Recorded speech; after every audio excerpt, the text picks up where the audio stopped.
But Biren's reliance on TSMC is becoming a hurdle on its way to rivaling NVIDIA. It has been sort of a cautionary tale for the Chinese semiconductor industry.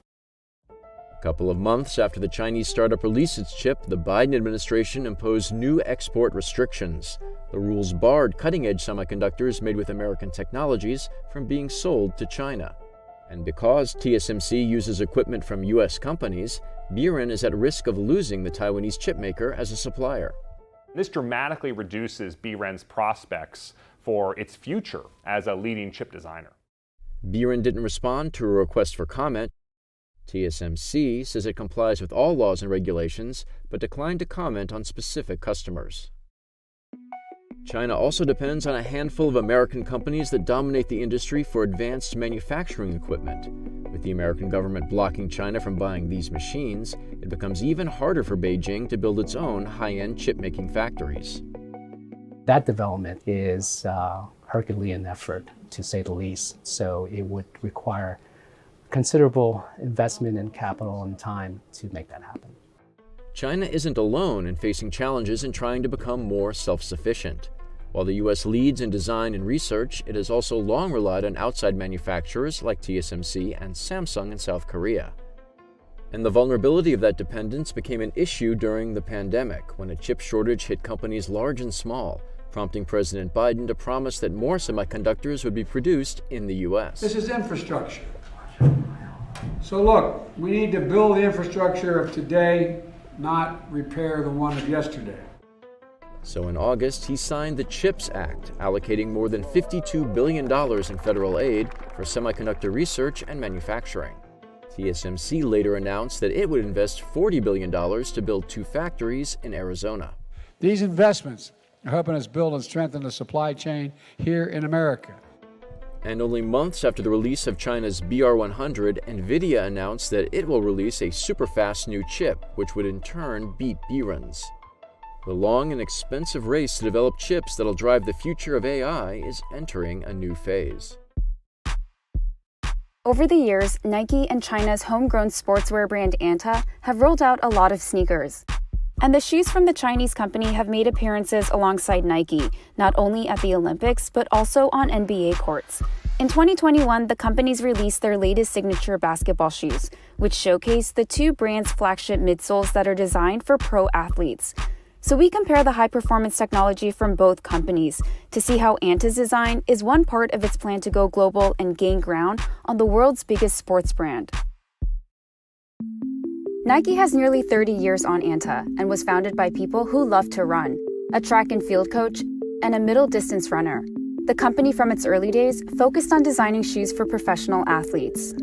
Anta, on the other hand, was set up in 1991 by a father and his 2 sons to manufacture shoes for other brands. But after a few years of that, the company decided to focus on creating its own shoes. 我是一个看着安踏从没科技变成有科技。 Zhang Han-Wen runs a video channel about basketball shoes on the Chinese equivalent of YouTube. And he spoke to us about Anta's sneakers, which are among the more than 500 pairs he's purchased over the past 5 years. 安踏一直在进步走过来的，这么多年差不多有1000多个专利。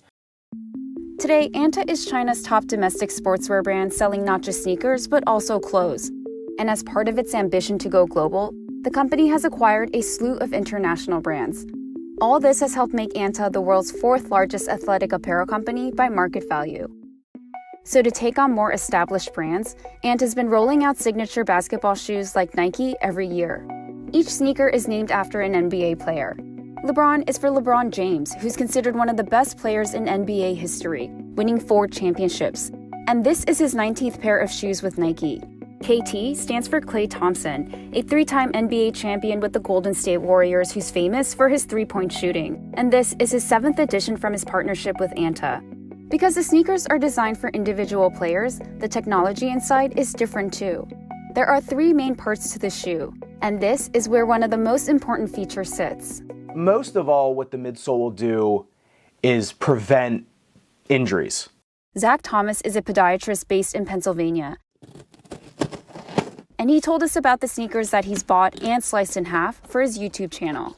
So a good midsole foam that has a combination of spring back, forgiveness, and a little bit of support and stiffness will just make your foot more efficient. It'll make your foot work as more of one unit instead of a bunch of bag of bones. And that's especially important when playing basketball because sudden stops can shock the joints. The midsole also gives rebound, which allows players to jump higher. So to make a strong midsole, both Anta and Nike have chosen the same ingredient, nitrogen. But the two companies are using the element differently. Nike is focusing on the inert gas itself. It's pumped into the midsole of the LeBron 19 sneaker, which is made up of 2 air units in the forefoot and rear foot. The Air Max is made from polyurethane and filled with highly pressurized nitrogen that the company says can absorb shocks. The Zoom Air is also a pressurized unit and packed with tensile fibers. Nike says this helps the wearer spring upwards after pushing down on it. And in between these 2 units is a chamber that connects both, so the air flows back and forth.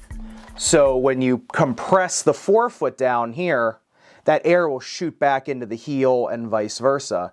And what that does is it evens out the shoe. It's almost like ballast on a ship. And so it's going to keep you a little more even, but also it's going to produce a little more rebound in the areas of the shoe where you would need it. Anta is also looking to create better rebound, but it's using nitrogen to build a different kind of structure. The company calls it nitrogen technology and first introduced it with the 7th edition of the Klay Thompson shoes. 简单来说就是说，通过氮气的发泡进行注入到材料里面。 So the midsole is made up of a lot of miniature bubbles of nitrogen that are glued together. The company says when pressure is applied, the bubbles compress then expand, giving the wearer both cushioning and rebound. This makes Anta's midsole very elastic, but because it's not contained in a pod like Nike's Air units, Zhang says the foam can easily lose shape. 所以呢，安踏会决定在这两边加入这样的一个大片的尼龙片，然后用这个尼龙条呢来限制整个的这个形变的同时呢，让它不会超出一个形变的空间。 Zhang and Thomas both agree that the 2 midsoles perform well on courts, and that's because the shoes were specifically designed for professional athletes. But that also means these shoes aren't meant for everyone, and ultimately, it's about making the technology go mainstream and having ordinary people buy and wear them. Once you develop it for one thing, it's pretty easy to reverse engineer it for another sport. You just have to then figure out where to put it in the shoe. And doing this well has helped Nike maintain a large slice of the sportswear market. Since the invention of the Air Max in the late 1980s, Nike has plugged it into a wide range of sneakers, from training shoes that cost around $80 to basketball shoes that go for $200. And Nike has developed a fleet of other technologies. For example, a really thick midsole with a carbon fiber plate inside that has helped runners break records. But it's also sparked controversies about whether the technology provides athletes with an unfair advantage. And Nike also has a lightweight thread material that the company says gives wearers a secure fit. Nike doesn't disclose its R&D budget, but investments in these technologies have helped the company's revenue more than double in the past decade. And Anta is taking a similar path. Starting with the KT7, which sells for about $150, the company says it plans to apply the nitrogen midsole to 75% of its footwear products by 2025. And it's also starting to build a stable of other tech, like this material that Anta calls the shock absorption molecule, which the company describes as bulletproof because it can absorb almost 100% of shocks when running and jumping. However, Nike's continued dominance partly depends on succeeding on Anta's home turf. China is the second largest sportswear market after the US and worth more than $50 billion. But the American company is facing challenges there. 我呼吁坚决抵制 H&M 和耐克。 Last year, Chinese consumers took to social media to call for a boycott of Western brands over allegations about forced labor in China's cotton-rich Xinjiang region. Nike said its sales in China fell about 20% in its latest quarter, though it pointed to supply chain disruptions. On the flip side, this boycott has created a swell of nationalism towards homegrown products like Anta, which pledged to continue using cotton from Xinjiang. But this stance has put the company in the crosshairs of President Biden, who signed a bill that could make it illegal to import products made with cotton from the region. Anta declined to comment for this video. Meanwhile, Nike in its latest earnings call said the pipeline of its innovative products continues to create the separation between the company and its competitors. For now, Anta says China is its largest source of revenue, and how soon the company can catch up to Nike on the international stage could rely on more than just tech. You have to have that foundation of solid technology that works, but a lot of times it's not the tech, it's who's wearing the tech that's going to push it forward.